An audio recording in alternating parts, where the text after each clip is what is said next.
Hello, everybody, and welcome to Never Listen to Sean's 2 Cents, sponsored by BookUpNet.com. It's been a minute, and a long time coming with the Black Death, Casanova fucking Valentine. After Black Death! After IC fucking W. Ha! IC Dub, West Coast!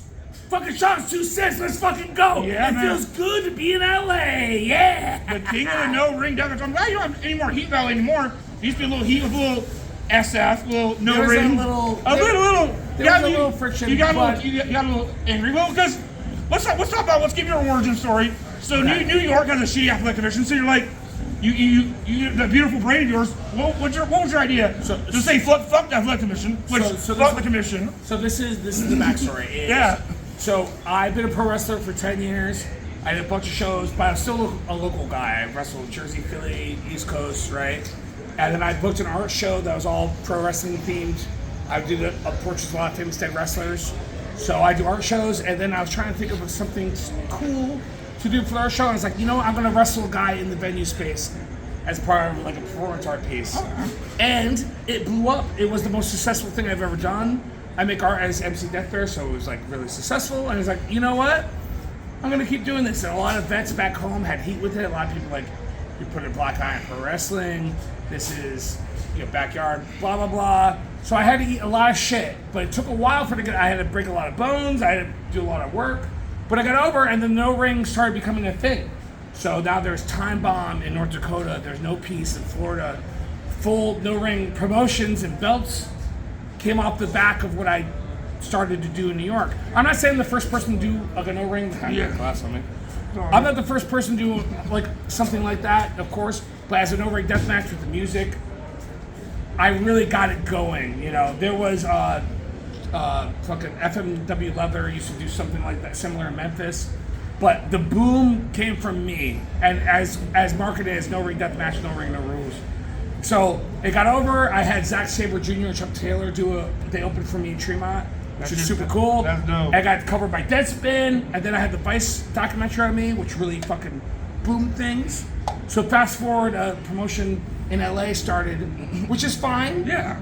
But they kind of took credit for it. They go, we started doing the no ring, and so it just rubbed me the wrong way. Think of anyone that stills like a TikTok dance. Yeah. You know what I mean? It just wasn't nice. So we had a little heat for a while.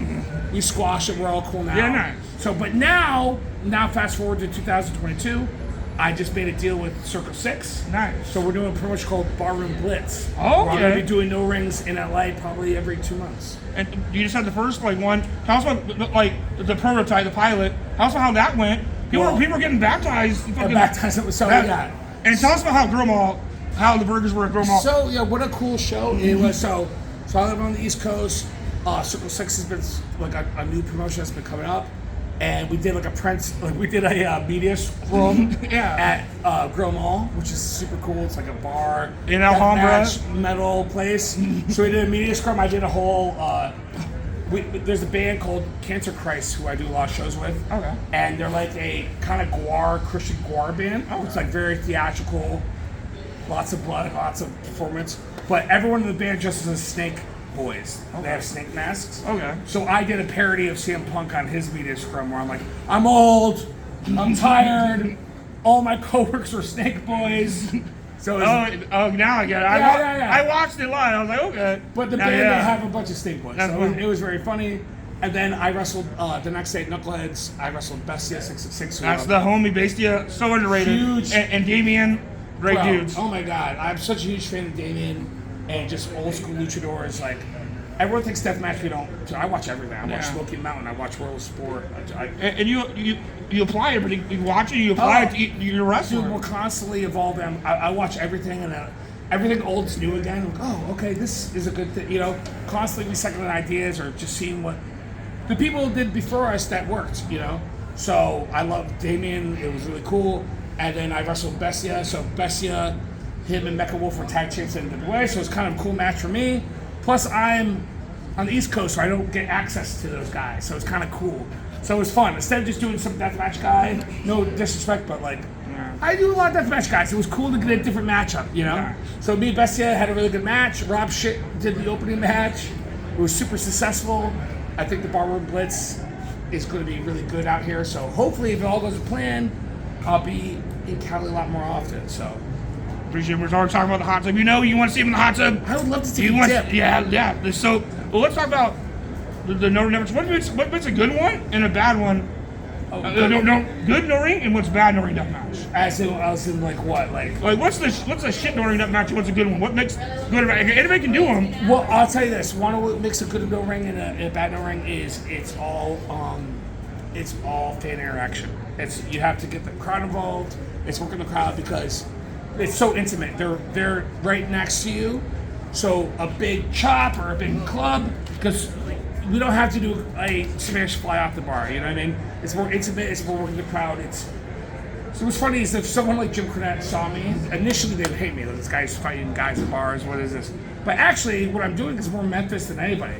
We're walking and talking, and we're keeping it simple. Yeah. And I'm not bumping. You know, I finally take maybe one big bump through something at the end. Yeah. But I remember a vet in New York was like, Cass, you're ruining your career. I'm like, that's usually prolonging it. Yeah. I bump one fucking time, you know? So it's more Bruce or Brody walking and talking and getting places than a real intricate match, which I enjoy, you know? So I think a good no ring is fan interaction. I think a bad no ring is fitting all your shit in and bumping on the ground. You shouldn't bump on the ground. Don't do that. And then let's promote the New Fear City shows, which you can find on IWTV. Good library there. Thank you. So New Fear City is my promotion in New York. It started as just random no rings, and then I was like, let me brand this. So New Fear City is my promotion. December 9th, the first ever New Fear City ring show at the Brooklyn Monarch.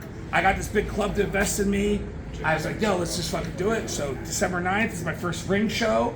I think I might be bringing Bestia 66. I might bring Sindoni. I don't know, but I might get some West Coast guys. It's going to be way more character driven, way more storyline driven, and it's going to be ECW meets Adult Swim. So we'll see what that looks like. And everybody's here, going from LA to Down Under. I go to Australia in the morning. How excited are you for Australia? Deathmatch Down Under. Well, I'm very excited. So Deathmatch Down Under. So I went and did a series of no rings in Melbourne, Australia, before Deathmatch Down Under existed. So Joel brought me in. We did a couple. I did a no ring with Joel. I did another no ring with Sicko Smacks and Colin the Butcher. And this is before Deathmatch Down Under existed. So they don't usually do that kind of shows there. You know? So they brought me in and they go, "Hey Cass, we brought you in honestly to do a trial run to see if fans were receptive to Deathmatch here, and they were. So we're gonna launch Deathmatch Down Under off the success of the no rings. Nice. So it kind of was the lead-in for their whole promotion. So it's very cool. I'm very excited to have helped Joel and Colin and establish them. And I'm excited to be back. The fans are great there. Also, fucking everyone in Melbourne's beautiful. It's such a nice place. The last time I was there, I almost got trapped there because of COVID. Oh, Because it was a COVID starlight. So I just barely got out in time, but I'm glad the world's a little bit safer, and I'm excited to be back. So really excited for that. And please wrap it up and plug your merch, plug everything about you, man. I think my Twitter is Brooklyn. It's Black Death Cass. Twitter, it's MC Death Bear. And on the IndieConnection.com, you search Casanova Valentine, my merch available. And just hit me up. I'm a cool ass dude. And then New Fear City is my promotion in New York. We usually underground bar shows, but now we're doing ring shows, so we'll see how it goes. But yeah, thank you. Next time, we're going to take a dip. Yeah, Real Country 420. Hot tub next time, Casanova. No ring death match. Fuck yeah. Hail Satan.